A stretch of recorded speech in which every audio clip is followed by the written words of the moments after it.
लेकिन 2 घंटे बोले, 2.25 घंटे बोले, उसमें मणिपुर की चर्चा तक उन्होंने नहीं की। तो इस समय पूरे देश में जहां सारे कानून को बदल दिए जा रहे हैं, पूरे पब्लिक सेक्टर को बेचा जा रहा है, रोजगार नहीं है, आरक्षण को खत्म करने की पूरी कोशिश हो रही है। गरीब, पिछड़ा, अकलियत, दलित जब मिलकर इस लड़ाई को लड़ेगा 2024 की लड़ाई को, तभी ये देश बचने वाला है।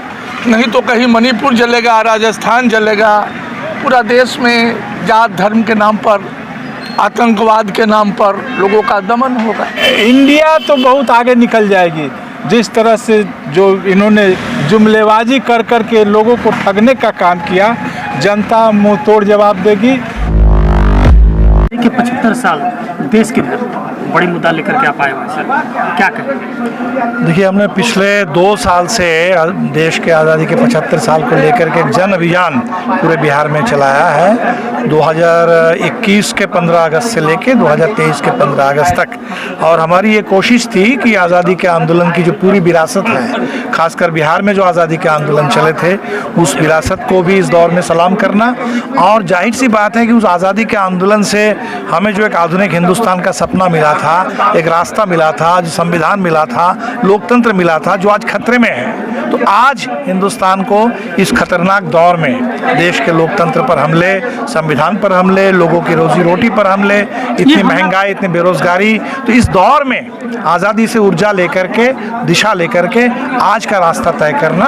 और इसीलिए हम लोगों ने 2 साल का अभियान चलाया और आज की पूरी परिचर्चा भी इसी सवाल पर थी कि ताकि इस समय जो देश संकट में है, उस संकट से देश को उबारना है। देश की जनता देश पे कौन हमले कर रहा है? तो बिल्कुल इस समय जो सरकार है, मोदी सरकार, आप देख रहे हैं, तो सरकार नाम की तो कोई चीज़ नहीं है। मणिपुर जल रहा है 3 महीने से ज़्यादा समय, और संसद में इस पर सरकार चर्चा तक करने के लिए तैयार नहीं थी। एक अविश्वास प्रस्ताव इसलिए लाना पड़ा ताकि कम से कम प्रधानमंत्री आ जाए संसद में, आकर के 2 शब्द बोले, लेकिन 2 घंटे बोले, 2.25 घंटे बोले, उसमें मणिपुर की चर्चा तक उन्होंने नहीं की। तो इस समय पूरे देश में जहां सारे कानून को बदल दिए जा रहे हैं, पूरे पब्लिक सेक्टर को बेचा जा रहा है, रोजगार नहीं है, आरक्षण को खत्म करने की पूरी कोशिश हो रही है, संविधान पर हमले हो रहे हैं, तो ऐसे दौर में हमें लगता है कि इस समय देश में एक नई आज़ादी का आंदोलन चाहिए और इसके लिए हम लोग तैयारी कर रहे हैं। अब क्या लगता है कि फिर इस बार जो है आने वाले चुनाव के लिए बीजेपी फिर कमर कस लिया कि इस बार आएंगे? नहीं, बीजेपी तो हमेशा तैयार रहती है। वो तो सिर्फ चुनाव ही समझती है, वो तो एक चुनाव मशीन है। कुछ देश चलाना, सरकार चलाना उनका एजेंडा नहीं है। लेकिन इसके बावजूद कर्नाटक के लोगों ने तो बता दिया कि तमाम कोशिशों के बावजूद कर्नाटक में लोगों ने बीजेपी के खिलाफ वोट डाला। और हमें उम्मीद है जो कर्नाटक से शुरुआत हुई है, बिहार में भी जिस तरह से विधानसभा के चुनाव में लोगों ने वोट डाला था, झारखंड में डाला था, बंगाल में डाला है, तो हमें उम्मीद है कि आने वाले दिन में लोग भारतीय जनता पार्टी के इस पूरे साजिश को समझ रहे हैं। और लोकतंत्र, अभी चुनाव आयोग के बारे में उन्होंने तय कर लिया, सुप्रीम कोर्ट के पूरे सिफारिश के खिलाफ जा करके वो चाहते हैं कि चुनाव आयोग पर उनका कब्जा हो जाए। तो सुप्रीम कोर्ट को चुनौती दे रहे हैं, तो चाह रहे हैं कि तमाम विपक्ष की सरकारें गिर जाए। तो ऐसे में ये जो तानाशाही है, जनता निश्चित व बर्दाश्त नहीं। क्या लगता है कहाँ जा रहा है देश? तो आप तमाम लोग देख ही रहे हैं। मोदी जी अपने हिसाब से हिटलर शाही चला रहे हैं, 2 लोग बेच रहा है, 2 लोग खरीद रहे हैं। क्या लगता है कि किस तरह से देश जो है सही ट्रैक पे आएगा? क्या माध्यम, क्या रास्ता? माध्यम देखिए, जब तक गरीब, पिछड़ा, अकलियत, दलित जब मिलकर इस लड़ाई को लड़ेगा 2024 की लड़ाई को, तभी ये देश बचने वाला है। नहीं तो कहीं मणिपुर जलेगा, राजस्थान जलेगा, पूरा देश में जात धर्म के नाम पर, आतंकवाद के नाम पर लोगों का दमन होगा, पुलिस राज आएगा। अभी देखिए, अभी नया है कि 3 गो जो भारत का मूल एविडेंस, CRPC, IPC बदलने की बात हो रही है। तो आप पुलिस अभिरक्षा में 15 दिन पुलिस को रखने का पावर है। जब 5 दिन रखती है, 2 दिन रखती है, तो इतना मारती है। अब 15 दिन पुलिस अभिरक्षा में रखने का मतलब है कितना दमन करेगी। पुलिस राज कायम करना चाहते हैं माननीय प्रधानमंत्री महोदय, और किस निर्लज्जता से बात को, माने देश के सर्वोच्च सदन में इस बात को रखा जा रहा है, जहां जिस सदन में माननीय प्रधानमंत्री को भाषण देना चाहिए, वहां भाषण नहीं देकर अमेरिका जाते हैं भाषण देने। आप देश के प्रति उत्तरदायी हैं माननीय प्रधानमंत्री, आप इस देश के प्रधानमंत्री हैं, आप अमेरिका के प्रधानमंत्री नहीं हैं। आप सदन में जाइए और सदन को बताइए, देश आपसे जानना चाहता है कि मणिपुर क्यों जल रहा है, गुजरात क्यों जल रहा है, ये तमाम चीज़ों को, बेरोजगारी क्यों है, महंगाई क्यों है, ये तमाम चीज़ों की जानकारी प्रधानमंत्री को देना चाहिए सदन में। वो तो कहते हैं कि महंगाई है ही नहीं।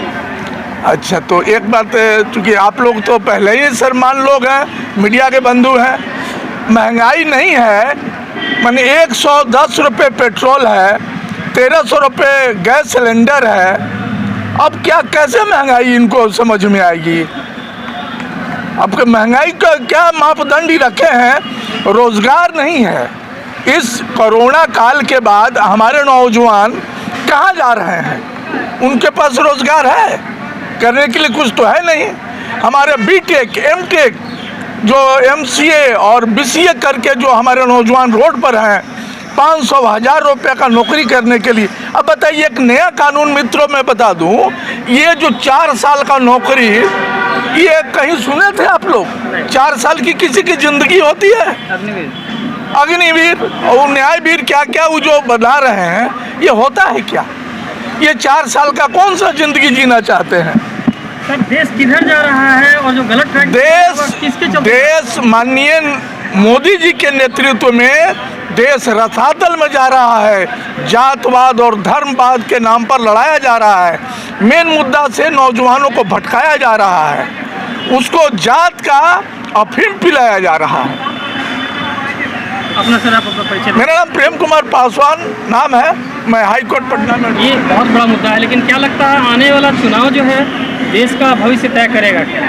आज लड़ाई इंडिया बनाम एनडीए से है। जिस तरह से देश को बांटने की साजिश की जा रही है, संविधान को ख़त्म करने की तैयारी की जा रही है, संविधान के मूल ढांचा में छेड़छाड़ करने की तैयारी की जा रही है, कानून का सहारा लेकर के गरीब, दलित, पिछड़ी 90% अकलियतों पर जो वार किया जा रहा है, यह जनता समझ रही है।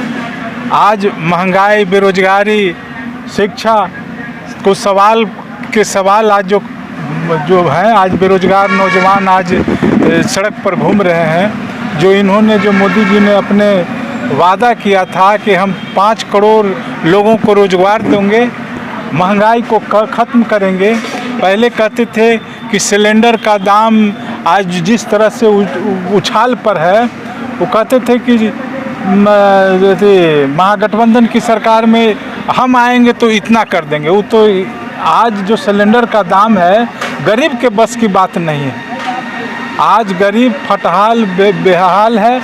जिस तरह से शिक्षा का व्यवस्था आज है, आम गरीब लोग शिक्षा दूर होते चला जा रहा है। पहले सरकार शिक्षा पर ध्यान देती थी, आज जितने भी सरकारी संस्था हैं प्राइवेट सेक्टर को दिया जा रहा है। आज अदानी और अंबानी का युग है। आज इनके अदानी और अंबानी के हाथ के खिलौने प्रधानमंत्री बने हुए हैं।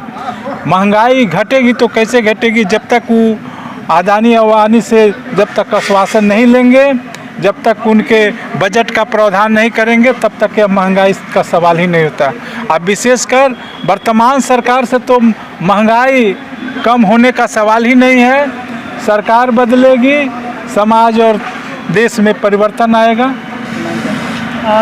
क्या लगता है कि इंडिया जीतेगी या बीजेपी?